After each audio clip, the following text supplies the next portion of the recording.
the mighty and resilient Merrimack River, carving through the communities of our great region. My name is Linda Lorden, proud president of Merrimack County Savings Bank, and like the river that serves as our namesake, we're a constant yet ever-changing presence.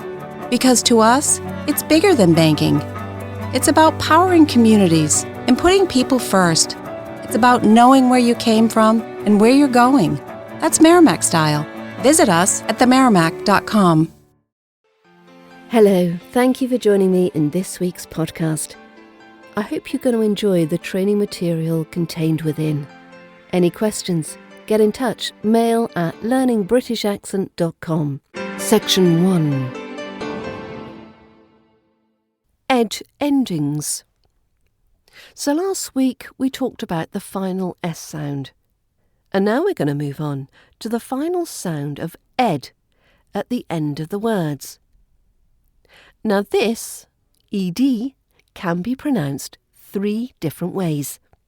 Generally, we add an ed to verbs when we want to turn it to the past simple tense. How we say this final ed sound depends on the sound that comes before. And remember, it's the sound and not the letter that's important. So how do we know which sound we need to use? 1. If the verb ends with a t or a d sound, the final ed ending is pronounced as id. So, for example, wanted, wanted, needed, needed, hated, hated. Number 2. If the verb ends with a voiceless sound, like a p, k, f, f, we'll pronounce the final ed as a t sound. So, for example, dropped, dropped, locked, locked, coughed, coughed. And number 3. Verbs ending in a voice sound will be pronounced with a d sound for the final ed. So, for example, guaranteed, guaranteed, worried, worried, barred, barred. Now, I also want to mention another set of ed endings, and these are for adjectives that don't follow the rules above. The following ed words used as adjectives are pronounced as id. Okay, so we've got aged, aged, dogged, dogged, ragged, ragged, blessed, blessed, learned, learned, wicked, wicked, crooked, crooked, naked, naked, wretched, wretched. You can hear all these different endings as part of Course 1 in the British Accent Bundle. So I hope you find this small reminder of the ed endings useful. Section 2. Ed endings quiz. Test your knowledge on the correct ed ending sounds by taking part in this quick quiz. I'll put a link in the show notes. Which of the verbs have an id, t, d sound at the end? Let's do a few questions now, and remember you can access the quiz for a short time on the website. Link in the show notes below. How do you say the ending of dazed? Is it an id sound, a d sound, a t sound? Dazed, dazed. Did you say a d sound? Well done. How do you say the ending of kissed? Kissed. Is it an id sound, a d sound, a t sound. Id sound, d sound, t sound. If you said t kissed, you'd be correct. How do you say the ending of the word ended? Is it an id sound, a d sound, or a t sound? An id sound, a d sound, or a t sound? I'm sure you said the id sound, and you'd be correct. Can I just take a moment to break in here?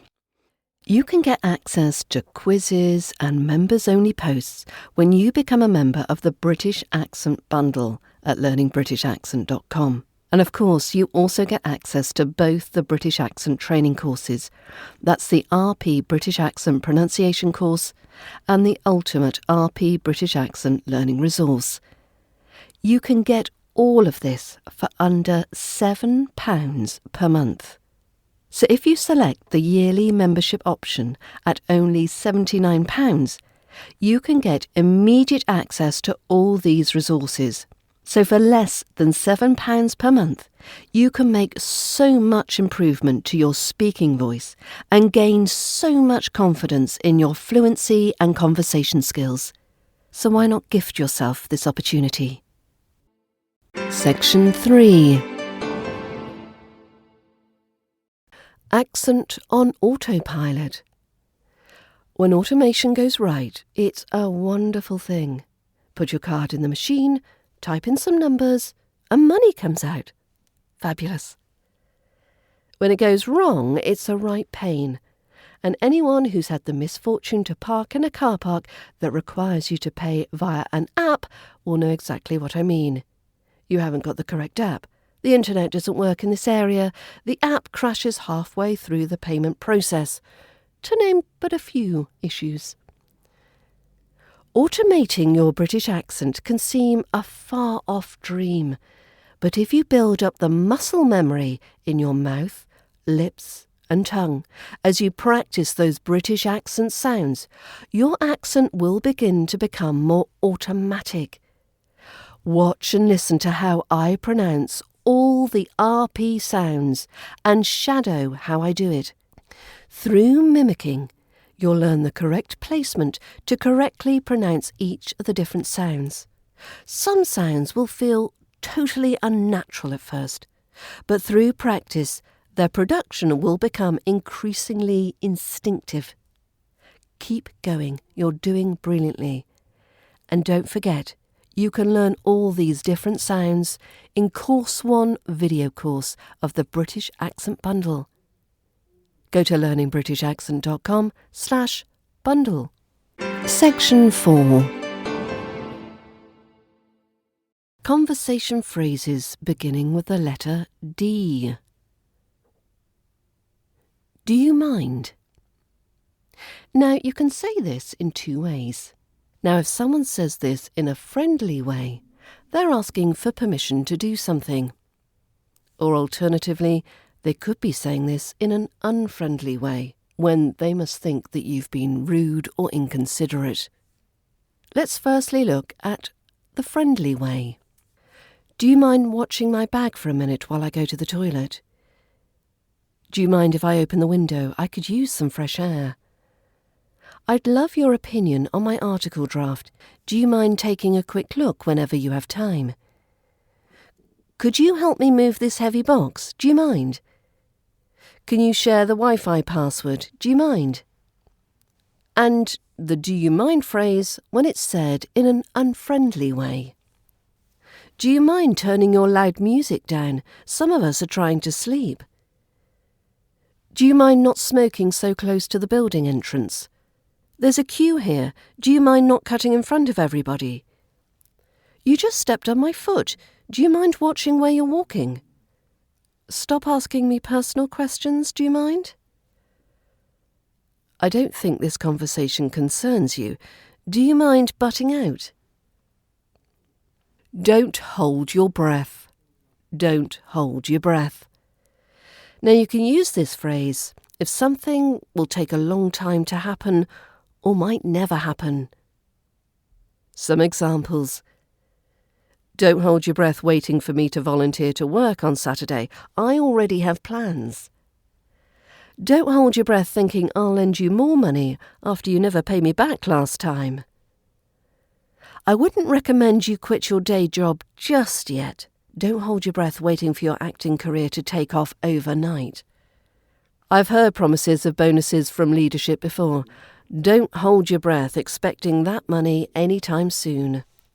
I applied for that dream job, but the odds are slim they'll call me for an interview, so don't hold your breath. Expecting my teenager to keep her room clean for long is unrealistic, so don't hold your breath on that. Don't make me laugh. Don't make me laugh. You can say this after someone said something you think is impossible or ridiculous. Here's some examples. Don't make me laugh. There's no way you ran that marathon in under 3 hours without training. You expect me to believe you had no idea the essay was due today? Come on, don't make me laugh with those obvious lies. So you're saying the basement flooded itself? Funny, but sorry, don't make me laugh. Take responsibility for leaving that sink running. Don't mention it. Don't mention it. This is a polite thing to say after someone has thanked you for something. And here's some example situations where you might use the phrase, don't mention it. Don't mention it. I was happy to help with your homework. If someone's thanked you for taking them out for lunch, don't mention it. Consider it my treat. When someone's thanked you after looking after their children, don't mention it. I had a great time with them. Don't mind me. Don't mind me. You can use this to tell someone to ignore you and continue doing whatever they're doing. So here's some example sentences using the phrase, don't mind me. Don't mind me, I'm just stuck in the doorway trying to carry all these boxes. I may hum and sing to myself as I work, so please don't mind me. It helps me focus. I may occasionally burst into spontaneous laughter watching this comedy show. Don't mind me.